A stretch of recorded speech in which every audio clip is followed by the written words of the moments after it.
Dua një drejtësi që godet majtas dhe djathtas. U bë apo s'u bë? Kush e bëri? Sta më du mu e bëri?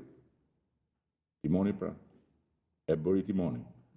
Sepse nëse nuk do ishim forca e vetme në qeveri, me këtë vendosmëri nuk bëj reforma drejtësisë. Gjithë ata që janë rreth rrotullnesh nuk e duan spakun, nuk e duan këtë që po ndodh. Dhe pastaj kthehen në anën tjetër, kërkojnë ta përdorin spakun, kërkojnë të përdorin thellimin e luftës kundër korrupsionit si një argument pse ne nuk duhet të votohemi. Ky është kulmi. Kanë gjysma e qeverisë është në burg, si mund t'i votoni këta hajdut? E para punës një herë që s'është kështu.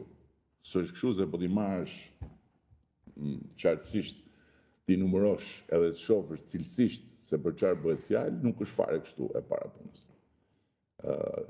E dyta punës, ata të cilët kanë pasur probleme dhe kanë probleme me drejtësinë dhe kanë qenë në qeveri,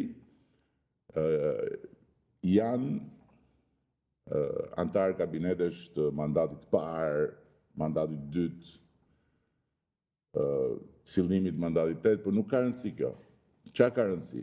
Ka rëndësi fakti që ne jemi në mbështetje të këtij procesi. Ne nuk i vëm pushtetin politik si karrocën para kalit. Pushtetit të pavarur drejtësisë, të cilën jemi pavarësuar ne dhe askush tjetër. Çfarë thonë këta tjetër? Këta thonë që fushata e Partisë Socialiste, fushata e Edi Ramës është tallava, është tallje me këtë, është tallje me atë, po si ka mundësi, po si është e mundur, po si është e mundur. E para punës një herë, këta nuk dinë që është tallavaja një herë. S'kan fare idenë se çfarë është tallavaja. Këta janë përbuzës